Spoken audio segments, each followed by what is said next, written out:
नमामि सदा सुखदां हरे रघुनायक सायक चापधरे भव बारन दारन सिंह प्रभो गुण सागर नागर नाथ विभो। हे नित्य सुखधाम और हरि, हे धनुष बाण धारण किए हुए श्री रघुनाथ जी, आपकी जय हो।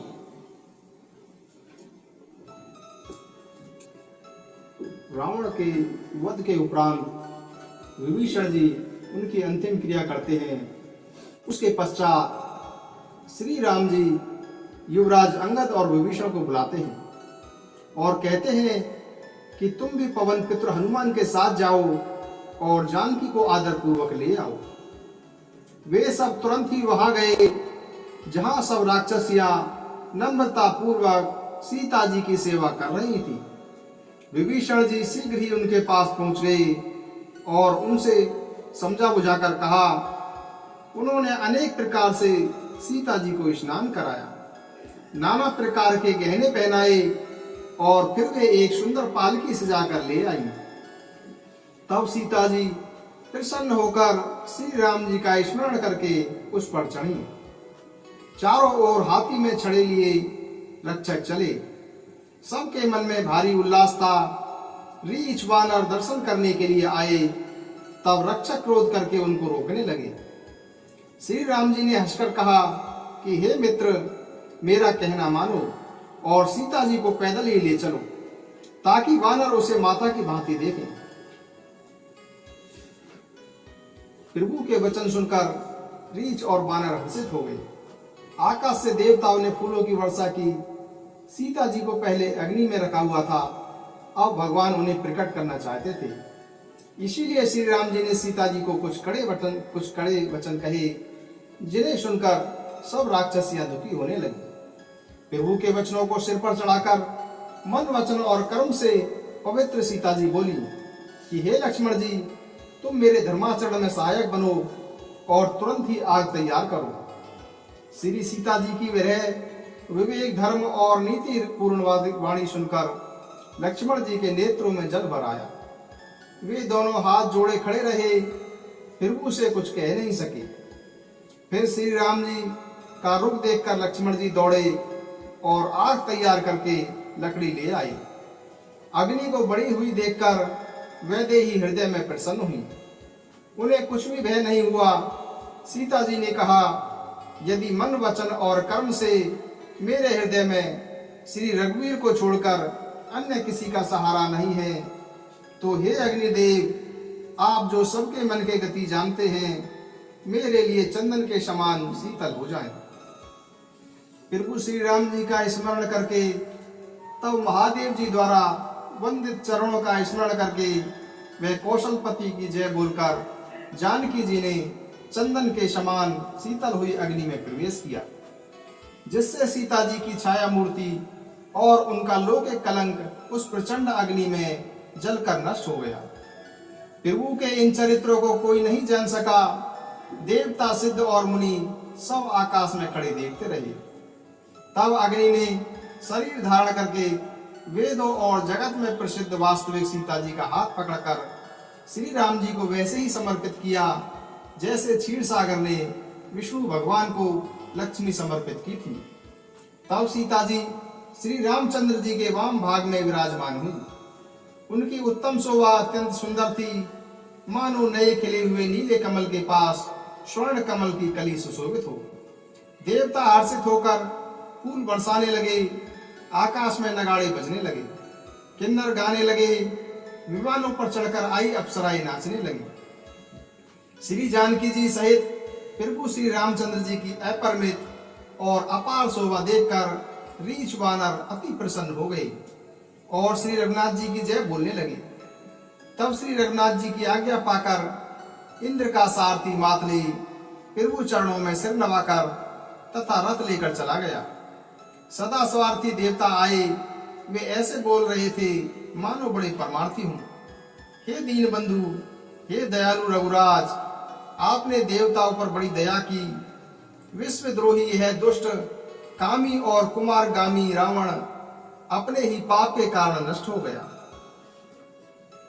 आप समरूप ब्रह्म अविनाशी, नित्य, एक रस, स्वभाव से उदासीन, अखंड, निर्गुण, अजन्मा, निष्पाप, निर्विकार, अजय, अमोघ शक्ति और दया में है। आपने ही मत्स्य, कच्छप, वारह, नरसिंह, वामन और परशुराम के शरीर धारण किए। हे नाथ, जब जब देवताओं ने दुख पाया तब तब अनेक शरीर धारण करके आपने ही उनका दुख नष्ट किया। यह दुष्ट मनुष्य, यह दुष्ट हृदय, देवताओं का शत्रु, काम, लोभ और मदमत तथा अत्यंत क्रोधी था। ऐसे अधम शिरोमणि को भी आपका परम पद प्राप्त हो गया। इस बात का हमारे मन में आश्चर्य है।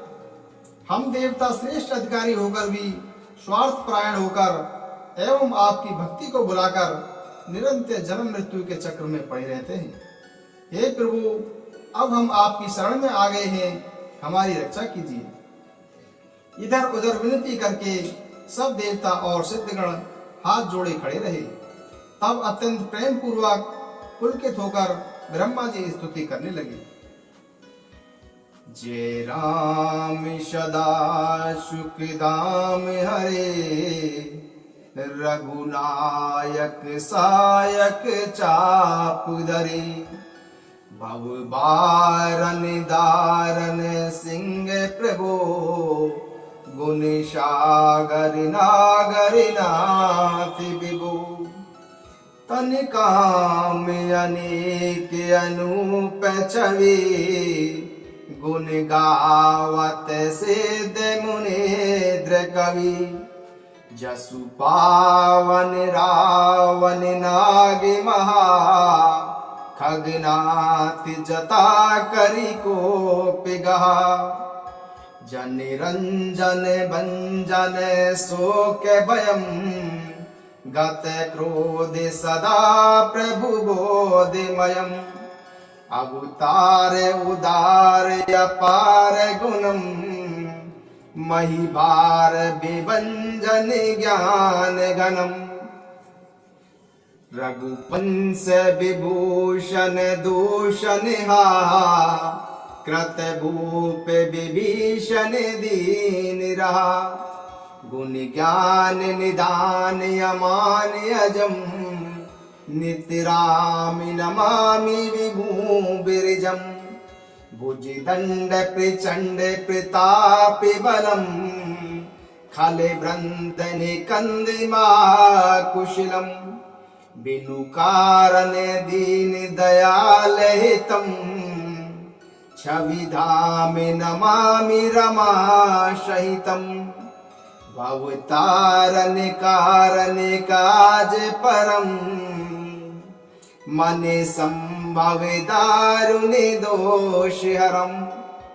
शर चाप मनोहर त्रोण धरम, जल जारुण लोचन भूप बरम, शुक मंदिर सुंदर श्री रमणम, मद मारे मुदा ममता शमनम, अनिवद अखंड न गोचर गो, सब रूप सदा सब होई न गो, इति वेद बंद तीन दंत कथा, रवि आतप भिन्न भिन्न जथा। जय श्री राम, जय श्री राम। मंगल भवानी मंगल हारी, द्रव्य दशरथ अजय बिहारी। इस प्रकार ब्रह्मा जी ने अत्यंत प्रेम पुलकित शरीर से विनती की। श्री राम जी के दर्शन करते करते उनके नेत्र तृप्त ही नहीं होते थे। उसी समय दशरथ जी वहां आए। श्री राम जी को देखकर उनके नेत्रों में भी प्रेम आंसू भर आए। छोटे भाई लक्ष्मण जी सहित प्रभु ने उनकी वंदना की और तब पिता ने उन्हें आशीर्वाद दिया। श्री राम जी बोले कि हे तात, यह सब आपके पुण्यों का प्रभाव है जो मैंने अजय राक्षस राज को जीत लिया। पुत्र के वचन सुनकर दशरथ जी की प्रीति और भी बढ़ गई। नेत्रों में जल छा गया और रोमांच हो गया। श्री रघुनाथ जी ने जीवित काल के प्रेम का स्मरण करके पिता की ओर देखकर ही उन्हें अपने स्वरूप का ज्ञान करा दिया। हे उमा, दशरथ जी ने भेद भक्ति में अपना मन लगाया था, इसलिए उन्हें मोक्ष नहीं मिला। सगुण स्वरूप की उपासना करने वाले भक्तों को इस प्रकार का मोक्ष मिलता भी नहीं। उन्हें श्री राम जी अपनी भक्ति देते हैं। तब प्रभु को बार बार प्रणाम करके दशरथ जी प्रसन्न होकर देवलोक को चले गए। जय दुष्नार करारे हरे, मर्दन निशाचर दारे हरे। श्री राम हरे श्री राम हरे, श्री राम हरे श्री राम हरे। मंगले भवने मंगले हारे, द्रव्यंशु दशरथि अजय बिहारी। जय राम सदा सुखदाम हरे, रघुनायक सायक चाप धरे। भव बारन दारन सिंह प्रभु, गुण सागर नागर नाथ विभु। जय श्री राम, जय श्री राम, जय श्री राम।